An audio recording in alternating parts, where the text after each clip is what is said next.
Hello everyone and welcome back to the Keep Productive YouTube channel. It is Francesco here, and in today's video we're going to be diving into the Todoist official update. I'm going to be guiding you through this application. We'll first start by talking about all of the new abilities and I guess some of the stuff behind the scenes so that you guys can get an idea and get a picture of what this application will be adding over the next 24 hours, because this is rolling out as we speak, 24 hours around the globe. So as you can imagine, it's going to be focusing a lot on the foundations. So without further ado guys, let's dive into today's video.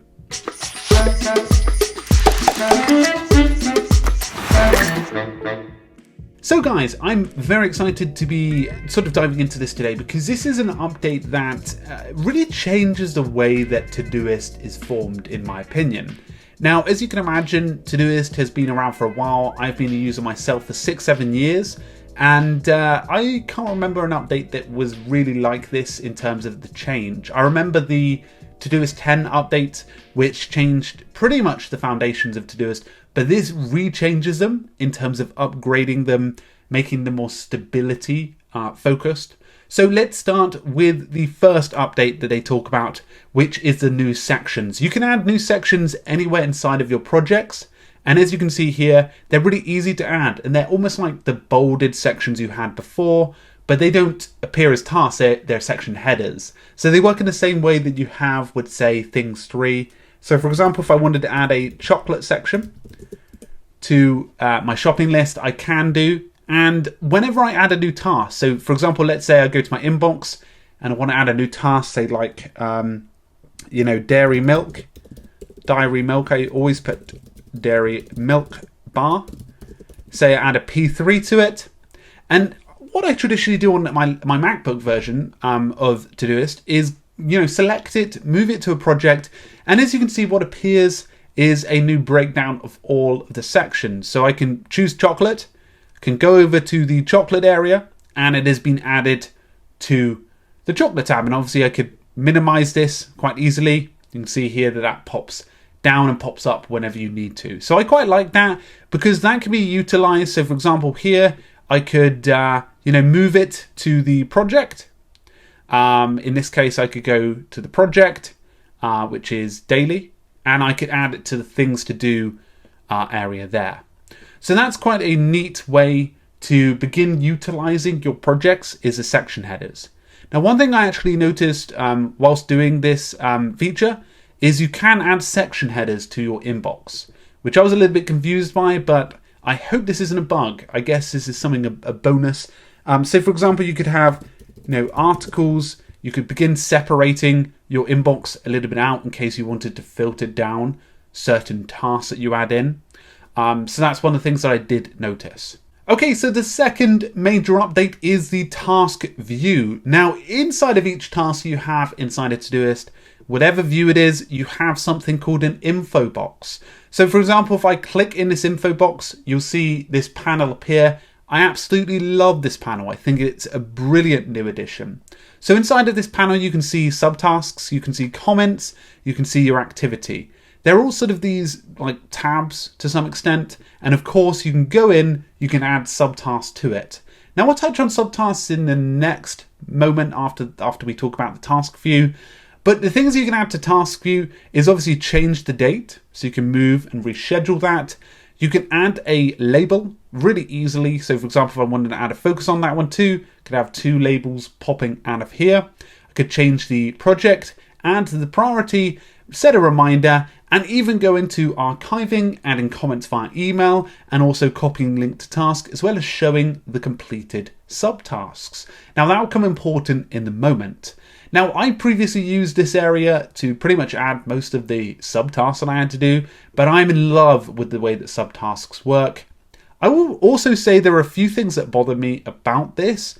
Is obviously you've got your comments and the one feature here.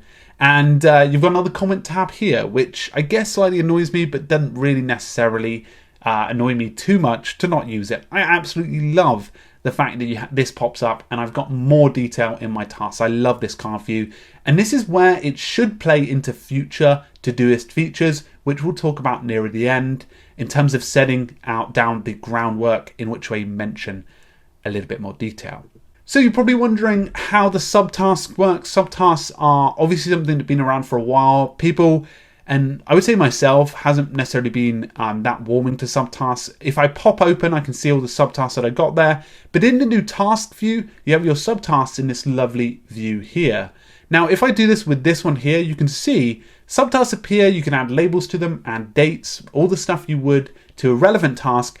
But you can also add more subtasks to them. So as you can see here, you've got a subtask within a subtask, and I can add as many subtasks as I like. So there's a lot of confusion at how these are changing. I'll talk through a bit more about how they are changing in terms of a worked example near the end. But I really like the way that this is structured. It has allowed me to break my task down even further, and I know a lot of people are finding value from that. Now, just touching on the task view, as I said, I really like this, but one of the things I'm still getting used to is on the iOS version. If I open up a task there, I actually have to pretty much open up a task every time I touch one, which is a little bit of a pain, and I feel that this could be even more subtle in the way that they've done this. But I guess this will play to the strengths of this application when I begin adding more subtasks to it.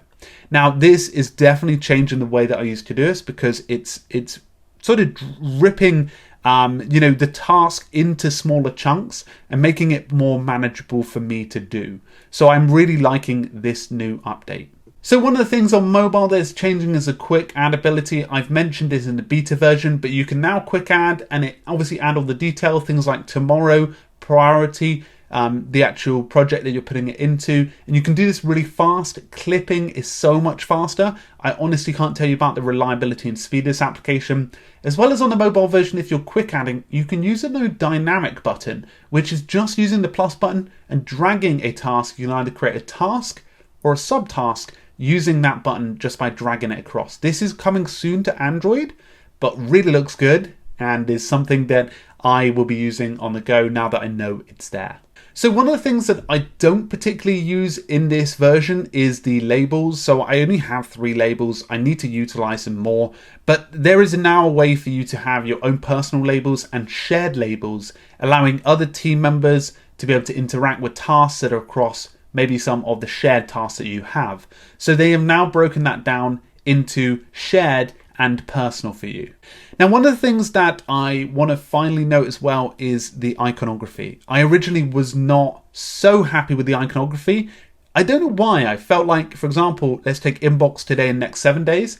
I thought the blue, the green, and then the purple sort of was a bit confusing, but they've really grown on me and I find them really attractive. And I think if you like these, you should definitely comment below with some appreciation for Alex and the team for putting this together, because they look absolutely fantastic in terms of like how they feel on the application, and especially when you're inside of this task view. Like, that just looks gorgeous as a task view, and I'm looking forward to adding emojis and utilizing it even further.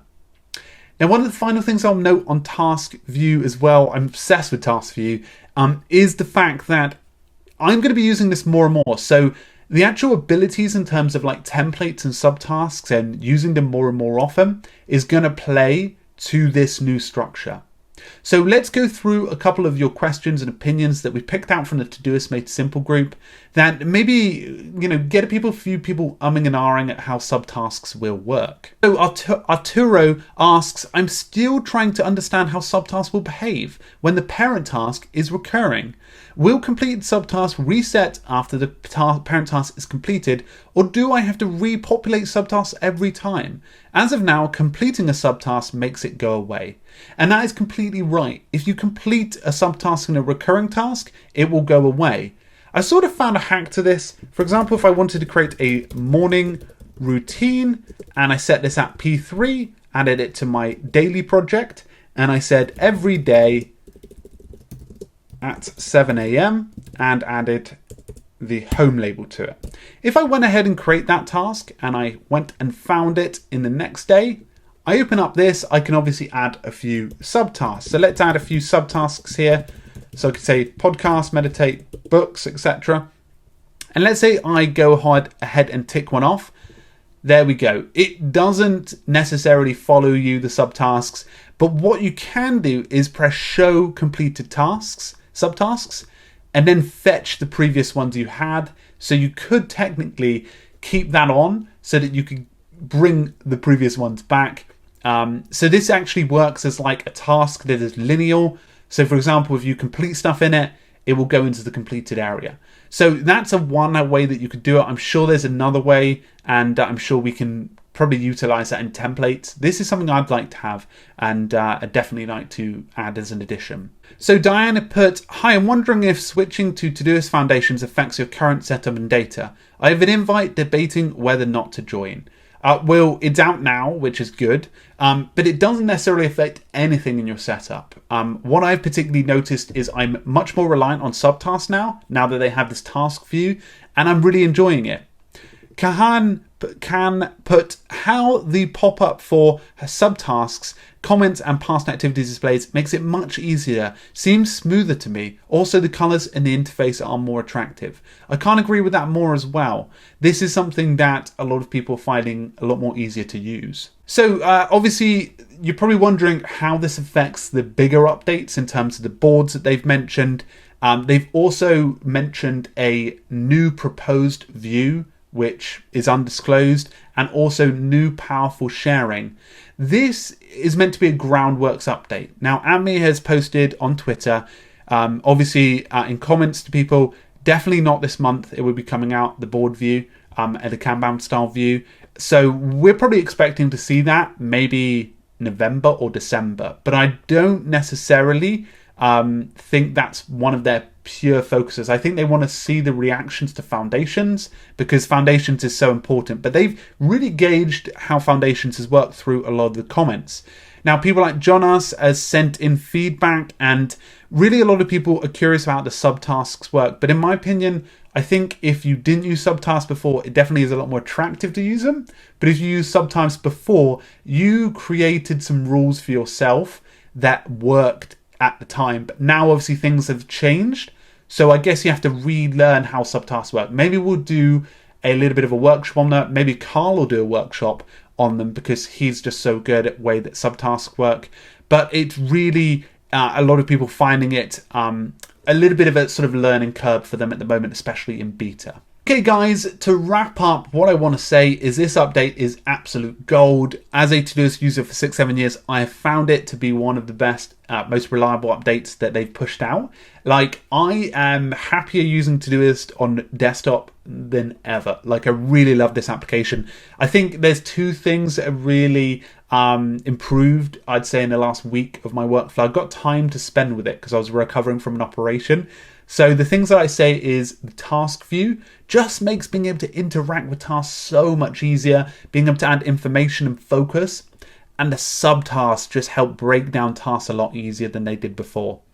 So I'm going to play around with this. I'm probably going to be using templates a lot more, labels a little bit more, and I just find this whole experience to be a really attractive one. And I'm looking forward to how they implement boards, how that affects the way that I'm using it and interacting with tasks. I just think we're about to go into a new era of Todoist, and I think this is the way they've placed this. Maybe I'm like a massive fanboy, but they have just done a marvelous job. So guys, I would love to hear your opinions in the comments below. As you can imagine, this is rolling out, so it's going to be with you in the next 24 hours. So let me know what you think on Twitter at Francesco_D_ALES. And I'll happily be all ears. I'm looking forward to some of your direct opinions. So guys, a big thank you. If you're not subscribed, do hit the subscription button, and I will talk to you guys very, very soon. Cheers everyone. Bye.